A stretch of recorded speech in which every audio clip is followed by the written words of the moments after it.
take a look at what kind of information we can obtain from chapter 14. First, what does chapter 14 say? In verses 4 and 5, it explains about the 144,000. What does it say? First, they are those who have not defiled themselves with women and are pure. That's what it says, right? Those who have not defiled themselves with women and are pure. The word pure here actually means virgin. A virgin is someone who has not had relations with men. In the Bible, there are places where believers are referred to as virgins. Do you remember any? That's right. The Apostle Paul talked about this. In 2 Corinthians 11:2, it says, I promised you to one husband, to Christ, so that I might present you as a pure virgin to him. That's the kind of expression being used here. So it describes us as being offered to Jesus Christ, our one husband, as pure virgins, just like that. It's a metaphor. So all the saints are, so to speak, pure like virgins toward Jesus Christ. Amen. Right? Jesus, who will come again, is described as the bridegroom. The Bible also uses a similar analogy. This means that just as the bridegroom is Jesus Christ, we are to focus solely on the Lord, thinking only of the bridegroom. In the current Jewish context, the background of waiting for the bridegroom is that the man has proposed to the woman and they are now betrothed. In our country's terms, it's like an engagement, but for the people of Israel, an engagement is practically the same as being married. Legally, they are considered married. So after becoming betrothed, the bridegroom leaves. He leaves to prepare a home for them to live in together. And the woman who is betrothed is already considered his wife. So in our culture, it would be considered an engagement. But for them, this engagement is, so to speak, a legal marriage. The marriage relationship is already established. And this is exactly the reason why they are called a wife and a husband to one another. The wife will take about a full year, typically 1 year, to prepare and set up a comfortable house for her husband to eventually live in. And then the groom comes to take the bride. It is with this kind of Jewish background that the Gospels speak. The groom comes to get the bride, and the bride prepares to welcome the groom. These are stories that actually come from the context of Jewish tradition. Jesus spoke of this as a parable. But then, for example, the bride is betrothed, but she doesn't think about the groom at all, and is always going around meeting other men, her mind completely elsewhere. So she doesn't have any time to think about the groom. And if she keeps living like this, meeting one man today and another man tomorrow, then this bride is a strange bride, isn't she? She is not qualified to be a bride, right? Chastity and purity are the most basic requirements for a bride. So when we talk about believers, we often use the metaphor of a virgin or a pure bride. Here it says they have not defiled themselves with women and are pure. They have not defiled themselves with women. In the book of Revelation, there are two types of women. First, there is the pure woman, the bride. And second, there is the harlot. The harlot. So this pure woman refers to the believers who are like the bride of Jesus Christ. Later, when the New Jerusalem descends, it is described as a bride. This is that bride, the pure bride. So this connection is established with the New Jerusalem. Then, in contrast, the prostitute appears as a corrupting and defiling influence upon the entirety of the world. She makes her appearance. This is connected to Babylon, the great city of Babylon. So, in the book of Revelation, these two types of women appear. The bride and the prostitute, two types. But if we look at who these 144,000 are, it says they have not defiled themselves with women and are pure. In other words, they have not been corrupted by the culture of Babylon, the culture of the world, like the prostitute of the world's culture. They do not fall into or embrace that worldly culture, nor do they live by accepting it, abandoning their fidelity to Jesus Christ and living a corrupt life. Rather, they are those who do not live such a life. So then, this expression that they have not defiled themselves with women and are pure is not much different from the general qualifications of ordinary believers when we think about the 144,000. We can see it as being the same. Next, what does it say as the second point? The second is that they follow the Lamb wherever he goes. That's what it says. This means they follow the Lamb wherever he leads. Whether it's the wilderness, death, or the desert, anywhere. This expression presupposes death. this expression does. Isn't that right? They follow the Lamb wherever he goes. It carries the meaning of following even unto death. If you think, I can follow in every other way, but when it comes to dying, I need to reconsider, then that doesn't really fit here. So it means to follow the Lamb wherever he leads. Within this, you can see that it expresses the willingness to follow even to the point of death. Next, what is explained about the 144,000 is that they are those who have been redeemed from among mankind as first fruits belonging to God and the Lamb. They have been redeemed from among people. We already discussed this concept of redemption earlier. When we covered chapter 1, they have been redeemed. This refers to the word used when it says that we were bought with blood and offered to God, bought with blood. It's the same word as agorazo, this concept of redemption. So it refers to the fact that we were saved and bought through the Lamb. And because Jesus bought us and offered us to God and the Lamb, we belong to the Lamb and to God. Yes, we do belong to the Lamb and to God. This is also a common characteristic of all believers. Isn't that right? As for the first fruits, I will set that aside for a separate explanation later. Next, it says that there is no lie in their mouths and they are blameless. That's what it says. In 1 John, written by the Apostle John, who also wrote the book of Revelation, he describes exactly what kind of person a liar truly is. Now, in the New Testament, what kind of person is considered a liar? In particular, how does the Apostle John, who wrote the book of Revelation, define a liar? This will be very helpful for us in interpreting this. So, if we look at 1 John 2:22, it says, "It is whoever denies that Jesus is the Christ. Such a person is the Antichrist." That's what John says. Therefore, when it says there is no lie here, it means that they never deny Jesus Christ. It means that they never deny that Jesus is the Christ. So, they are the ones in whose mouth there is no lie and who are without blemish. To be without blemish means to be pure, to be perfect. That's why if you look at the Song of Songs, it says this, "My sister, my darling, my dove, my flawless one." Just like the bride who loves the Lord, he confesses this about us. My sister, my darling, my dove, my flawless one. He speaks to us like this. He sees us as that flawless one. That perfection exists in the saints.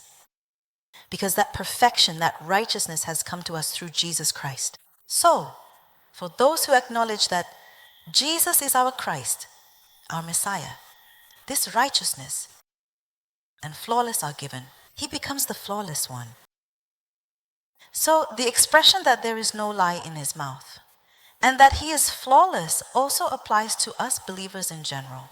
Now we've covered all the information given in chapter 14. We've now looked at all the information about the 144,000 mentioned in chapter 14.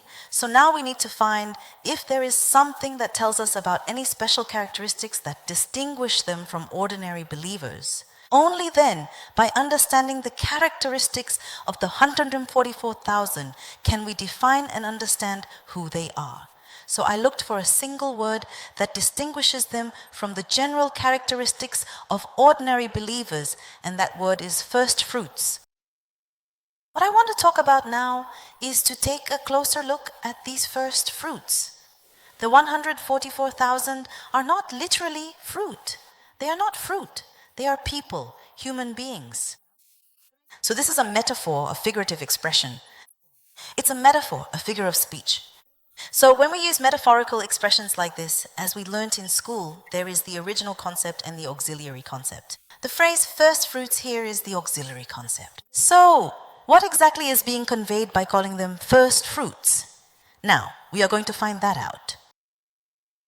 So since we can't interpret this literally here, in order to find the comprehensive meaning, we look at how first fruits is used in the Bible. By doing so, we can understand, that's why the 144,000 are referred to as the first fruits. Now we come to another important aspect regarding the 144,000. If you just understand this part about the first fruits, then the matter of the 144,000 is settled. The significant word translated as first fruits here is the original Greek word aparche. This particular word aparche in ancient Greek, if you carefully examine it in its Hebrew conceptual terms, profoundly refers to the very first and most precious produce that is initially obtained. Whether it's the initial grain harvested from the fertile fields or the very first fruit born from the trees, when specifically referring to these valuable first fruits, the distinct Hebrew term bikur is traditionally used and understood. And for animals like livestock, there are also those that are born first. If you look at the Old Testament, it talks a lot about the first things. But the first grain or fruit is called bikur. And then the firstborn animal or the firstborn among people, that is the firstborn son, is referred to differently. When talking about this, the term used here is bekor. So, bikur is used for plants, and for animals and people, the term bekor is used. Both of these words come from the root word makar. They share the same root. In other words, it means the first. So whether it's an animal or a plant, when there is some kind of produce and you refer to the very first one, the very first to be born, the word used is maka. That word here is the Greek word aparche, which is used in Revelation chapter 7. So this word aparche is the firstborn, whether it is an animal or a human. It is a word that is used for firstborn of people, plants, grains, and fruits. The word aparche. And when we express the wealth and treasures that are offered to this temple, we use the word aparche. And then there are those who serve in the temple. The people who serve in the temple, those who minister, are also referred to with the word aparche when talking about people dedicated to God. This is the kind of word that aparche is. So, we can see that the word aparche is associated with being offered or dedicated to God. That's why the first of the grain, the first harvest, is brought and offered to God at the temple. And the first of the fruits, the first produce, is also offered at the temple in this way. And also, the firstborn of animals is offered in the same way. And originally, when a child is born, the firstborn son should also be dedicated to God. It should be offered. For the firstborn of animals, God allowed something else to be offered as a substitute. But when a person gets married and has a child, the first child must be dedicated to God. But instead, God accepted the Levites as a substitute for the firstborn. So the Levites took the place of the firstborn. So God declared the Levites as his own possession, and these Levites became those who were dedicated and offered to God. So we've now clearly understood that aparche is a word directly related to being offered or dedicated in a significant way to the divine God. Now, let's read Exodus 4:22 together. This is what the Lord says: Israel is my firstborn son. That's what he said. So God said about Israel, Israel is my firstborn, my first, my aparche. And now, Paul also spoke about this meaning in Romans. Let's read Romans chapter 11, verse 16. If the part of the dough offered as first fruits is holy, then the whole batch is holy. If the root is holy, so are the branches. Amen. I'm saying this now while talking about the Israel-related story we talked about last time. When people bring the first portion, the aparche, and make flour from this first grain to bake bread, this flour is set apart as holy. So if the flour is holy, then naturally the bread made from it is also holy, isn't it? If the ancestors, the people of Israel, were chosen by God as the firstborn, as the aparche, and became holy, then aren't their descendants, the Jews of today, also set apart as a holy people? While talking about this, Paul uses the word aparche, the first fruits of grain. This word is exactly aparche. So, we can clearly see and understand that Israel is indeed God's chosen aparche, which signifies the firstborn, the very first of all. Therefore, we can once again confirm that the 144,000 mentioned earlier in chapter 7 are indeed Israelites. The reason I'm giving you this explanation is because of what appears in chapter 7. Even though it is clearly stated here that these 144,000 are from each tribe of Israel, specifying how many are from the tribe of Reuben, how many from the tribe of Simeon, and so on, some people still do not see these 144,000 as Israelites, but instead interpret them as representing all of God's believing people or believers. Because there are so many people who interpret it this way, I am taking the time to explain and clarify these points again. They are Israelites. And those who were offered to God as the firstborn, as the first fruits representing these Israelites, are the Levites I explained earlier, who were given as the aparche. Let's read Numbers 3:41 together. Take the Levites for me in place of all the firstborn of the Israelites. Let's read Numbers 3:12. I have taken the Levites from among the Israelites in place of the first male offspring of every Israelite woman. The Levites are mine. Amen. Yes. God is saying he will replace all firstborn, all people's firstborn, aparche, with the Levites. So he said, the Levites, the tribe of Levi, are mine as his own possession. As God's aparche, his possession, he has taken them. So the entire tribe of Levi in Israel was dedicated to God. That's why these people did not have their own inheritance, and God arranged it so that all the other tribes would provide for the livelihood of the Levites. This was because they were dedicated to God. So when we carefully look at the sacred word, we can clearly see that God's faithful servants, those who have truly become God's precious possession, represent all the saved believers of Israel. This is a very important concept in Israel, the principle of representation. If we look, the principle of representation holds a very important place in things like the sacrifices offered during the festivals and all these matters. For example, even tithing is based on the principle of representation. Giving 1/10 of your income to God is essentially the same as offering the entire remaining 9/10 as well. Because everything we have is given by God, and by setting apart and offering 1/10 as holy, we acknowledge that the remaining 9/10 are also given by God. Tithing then is based on the principle of representation, as we confess this, and it is as if we have offered everything. For example, the same applies to the concept of the firstborn. By offering the firstborn child to God, we acknowledge that all the children born afterward also belong to God. They are children given by God. By offering the firstborn, who holds this representative significance, we are confessing that the rest also belong to God. For example, the first fruits and the first things that we bring before God are all offered to him based on this principle of representation.